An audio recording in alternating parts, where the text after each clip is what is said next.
الحمدللہ وحدہ والصلاة والسلام علی من لا نبی بعدہ، اما بعد فاعوذ باللہ من الشیطان الرجیم، بسم اللہ الرحمن الرحیم۔ رب اشرح لی صدری ویسر لی امری واحلل عقدۃ من لسانی یفقہوا قولی۔ ارشاد باری تعالیٰ ہے وَلَا تَلْبِسُوا الْحَقَّ بِالْبَاطِلِ وَتَكْتُمُوا الْحَقَّ وَأَنْتُمْ تَعْلَمُونَ، اور حق کو باطل سے نہ ملاؤ اور تم حق کو چھپاؤ نہیں، اور یہ تم جانتے ہو۔ بنی اسرائیل یعنی یہود کو مخاطب کر کے جو کچھ سابقہ آیات میں فرمایا جا رہا ہے، اسی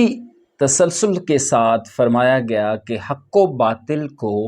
غلط ملت نہ کرو، حق و باطل کی آمیزش نہ کرو، سچ اور جھوٹ کی آپس میں ملاوٹ نہ کرو۔ اور دوسری بات جو اس آیت کریمہ میں بیان فرمائی گئی وہ ہے حق کو چھپانا۔ یہود علماء جو مشرکین کفار کو بڑے فخر سے بتلاتے تھے کہ ہماری کتابوں میں نبی آخر الزمان کی بشارتیں موجود ہیں، اور جب وہ آئیں گے تو ہم ان پہ ایمان لائیں گے، لیکن جب آپ علیہ الصلاۃ والسلام مبعوث ہوئے اور اعلان نبوت فرمایا تو انکار کرنے لگے، اور انہی بشارتوں اور پیش گوئیوں کو مختلف رنگ دینے لگے، جس کے بارے میں ارشاد ہوا کہ حق کو باطل کے ساتھ نہ ملاؤ۔ وہ اپنے پاس سے من گھڑت دلیلیں دیتے اور کہتے کہ نبی تو مبعوث ہوں گے، لیکن وہ بنی اسرائیل سے ہوں گے نہ کہ بنی اسماعیل سے، اور آپ سے مختلف قسم کے سوالات کرتے جن کا ذکر قرآن کریم میں مختلف جگہ موجود ہے، اور طرح طرح کے اعتراضات اٹھاتے۔ دوسری بات جو فرمائی گئی کہ حق کو نہ چھپاؤ، کیونکہ حقیقت جو خود انہیں معلوم تھی اور وہ جانتے تھے کہ آپ علیہ الصلاۃ والسلام ہی اللہ کے آخری نبی اور برحق نبی ہیں، جس کی گواہی تورات و انجیل میں موجود تھی، لیکن یہ بات وہ عام لوگوں سے چھپاتے، حالانکہ وہ بخوبی اس بات سے آگاہ تھے، انہیں علم تھا کہ شریعت مطہرہ ہی حقیقی شریعت ہے، اور نبی کریم صلی اللہ علیہ وآلہ وسلم ہی وہ نبی ہیں جن کا ذکر ان کی کتابوں میں موجود ہے۔ تو اس آیت کریمہ میں دو باتیں ارشاد فرمائی گئیں، پہلی حق کو باطل کے ساتھ ملانا، اور دوسری حق کو چھپانا، اور یہ دونوں کام جانتے بوجھتے ہوئے کرنا، نہ کہ لا علمی کی وجہ سے۔ عام عوام کو اصل سے، حقانیت سے، دین حق سے دور رکھنے کے دو طریقے ہوتے ہیں۔ پہلا یہ کہ حق و باطل کی آمیزش کر دی جائے، سچ اور جھوٹ کو باہم ملا دیا جائے، تاکہ عام لوگ، کم علم رکھنے والے لوگ حق کی شناخت ہی نہ کر سکیں، سچائی تک پہنچ ہی نہ پائیں۔ دوسرا طریقہ کہ حق کو چھپایا جائے، حقیقت کو ان تک پہنچنے ہی نہ دیا جائے، اور یہ دونوں کام ہمیشہ وہ کرتے ہیں جو جانتے بوجھتے ہیں، یعنی علماء اور اہل علم لوگ، دین کا علم رکھنے والے لوگ۔ دور حاضر میں اگر ہم غور کریں تو جو فساد برپا ہے، جس پرفتن دور سے ہم گزر رہے ہیں، جو تفرقہ بازی کا ماحول بنا ہوا ہے، اس کی بنیادی وجہ یہی معاملہ ہے۔ موجودہ دور میں علماء ظاہر نے لوگوں کو قصوں اور کہانیوں پہ لگایا ہوا ہے، فروعی اختلافات، لڑائیوں اور جھگڑوں پہ لگایا ہوا ہے۔ اصل حقیقت، اصل احکام دین اور علوم شریعت لوگوں تک پہنچائے ہی نہیں جاتے، اور تو اور ہماری مذہبی سیاسی جماعتیں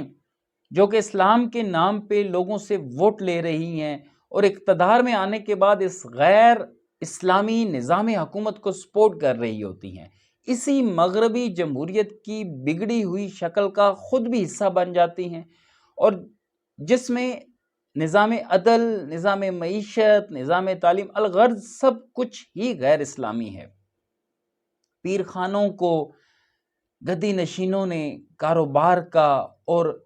تجارت کی ایک شکل دے رکھی ہے، پیسہ کمانے کا ایک ذریعہ بنایا ہوا ہے۔ بڑے بڑے بزنس، بڑے بڑے کاروبار، بڑی بڑی جائیدادیں بنا لی ہیں انہی آستانوں سے، انہی پیر خانوں سے۔ لوگوں کو تعلیم دین دینے کے بجائے، لوگوں کو اپنے آباء و اجداد اولیاء کرام کی تعلیمات بتلانے کے بجائے، لوگوں کو ان کے نقش قدم پہ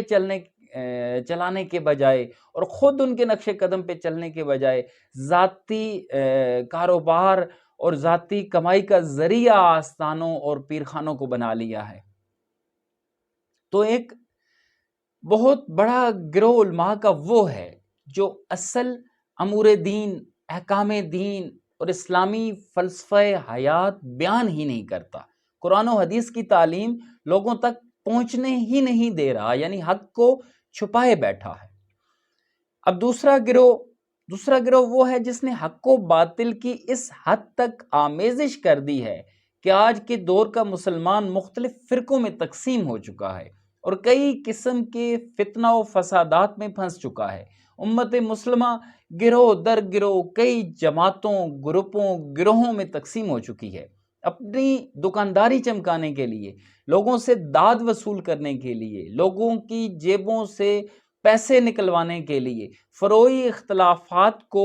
اس حد تک ہوا دی جاتی ہے کہ ایک گروہ دوسرے کو کافر سمجھتا ہے اور اس کی جان کے در پہ ہوتا ہے۔ اور موجودہ دور میں اس کی ایک جدید شکل یوٹیوب وغیرہ سوشل میڈیاز پہ بھی ملتی ہے کہ زیادہ سے زیادہ ویورز لینے کے لیے، زیادہ سے زیادہ لوگوں کو اپنی جانب کھینچنے کے لیے، زیادہ مشہور ہونے کے لیے، پاپولر ہونے کے لیے ایسے موضوعات، ایسی گفتگویں، ایسے دینی معاملے زیر بحث لائے جاتے ہیں جن میں علماء کے درمیان انتہائی حکیمانہ قسم کا فروعی اختلاف تھا، اس کو وہ ہوا دی جاتی ہے، اس کو اتنا اچھالا جاتا ہے، اتنا لوگوں میں پھیلایا جاتا ہے کہ لوگ ایک دوسرے کو کافر سمجھتے ہیں، لوگ ایک دوسرے کی جان کے دشمن ہوئے ہیں۔ امت مسلمہ تک یہ لوگ دین کی اصل تعلیمات پہنچانے کے بجائے انہیں مختلف رواجات، رسومات اور بدعات میں ان لوگوں نے الجھایا ہوا ہے۔ یہی وہ لوگ ہیں جن کے بارے میں فرمایا جا رہا ہے کہ انہوں نے حق و باطل کو ملا دیا ہے، سچ اور جھوٹ کی آپس میں آمیزش کر دی ہے، اور یہ سب وہ جانتے بوجھتے ہوئے کرتے ہیں، یہ سب اپنے وہ ذاتی مقاصد، فوائد، جھوٹی داد وصول کرنے کے لیے کرتے ہیں۔ کیونکہ لوگوں کو اگر اصل دین اسلام پہ لے آئیں تو یہ گروہ، یہ جماعتیں، یہ مختلف مذہبی گروپس، یہ مختلف پیرخانے، آستانے، یہ سب ختم ہو جائیں گے۔ بلکہ میں تو کہا کرتا ہوں کہ ان کی دکانداریاں جو انہوں نے پیرخانوں، آستانوں اور جماعتوں کی شکل میں بنائی ہوئی ہیں وہ ختم ہو جائیں گی۔ اللہ تبارک و تعالیٰ سے دعا ہے اللہ تعالیٰ ہمیں صراط مستقیم سمجھنے، اس پہ عمل کرنے اور تا دم آخر صراط مستقیم پہ قائم رہنے کی توفیق و ہمت عطا فرمائے۔ آمین یا رب العالمین۔